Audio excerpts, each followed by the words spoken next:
Shema Yisrael, Adonai Eloheinu, Adonai Echad. B'ezrat Hashem, we're back at the yeshiva, the third day of the week of Parshat Shemeni.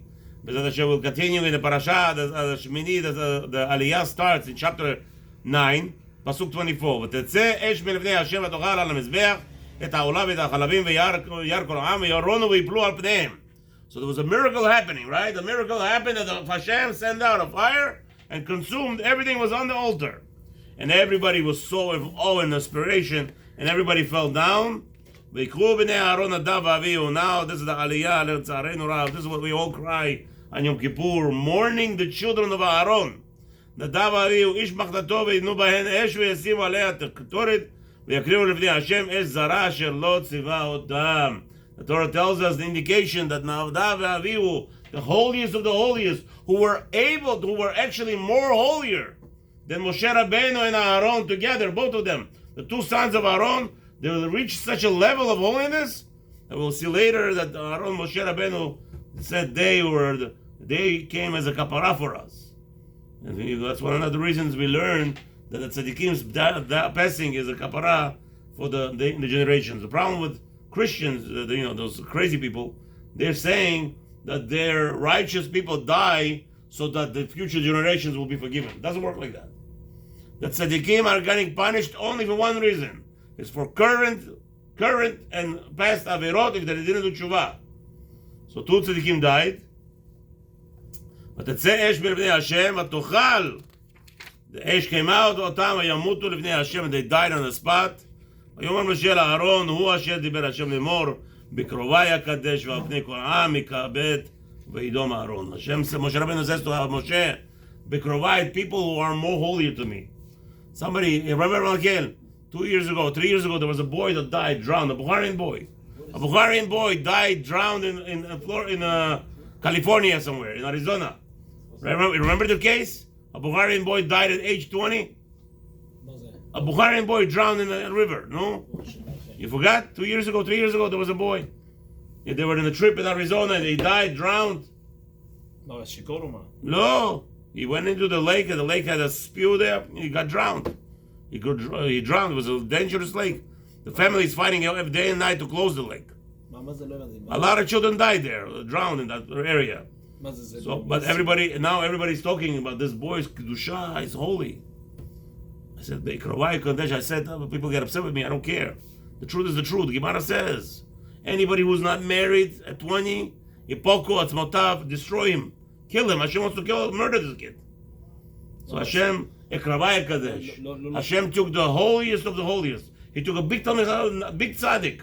He was a holy man boy. He was coming to learn. He was always on time. And he's not married till 20. Hashem says, I'm going to take him to me. The Gemara says clearly, by 20, every Jew has to get married. Everybody's talking about Habibis. This is what it is. This is what it is. By 20, every person must be married. There is no reason in this world otherwise. That's right. Vayikra Moshe Mishael ve'el Tzafan. So then Moshe Rabbeinu calls their cousins and asks them to bury Nadav Avihu. Moshe Mishael ואל צפן בני עוזיאל דוד אהרון ויאמר עליהם איזה עלייה זה? איזה עלייה זה? Number 3 third day, yeah. Number 3 עלייה.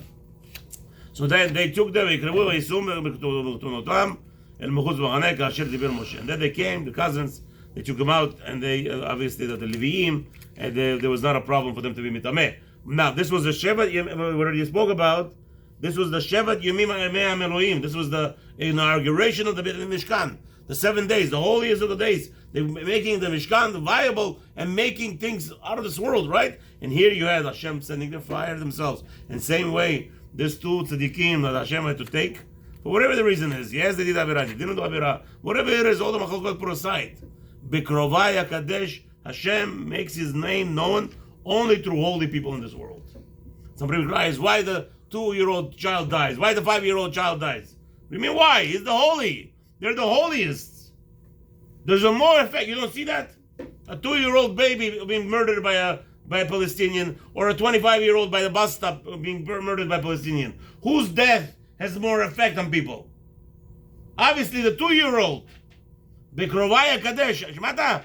HaKadosh Baruch Hu wants to make there's a reason for everything that's happening. We don't know why, but there is an effect, and the cause and effect is Hashem wants to bring us closer to Him. Petach Oel Moed Lo Tetzuu, so He's telling Aaron to behave himself, to stay inside the Mishkan, not to be mitameh.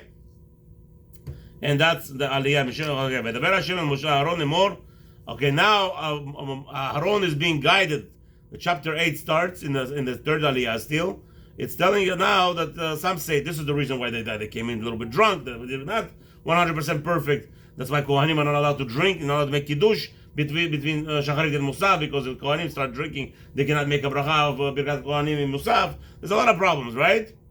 The Torah tells us over here that was the first law that Hashem directly spoke to Aaron after taking 2 of his sons.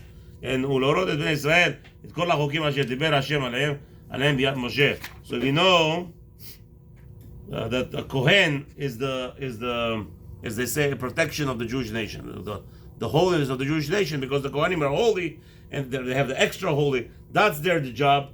And obviously, one of the things that is the worst thing for a person to do is when he gets drunk, then he doesn't even know who he's talking to, who he was upset to yesterday, who he caused harm yesterday.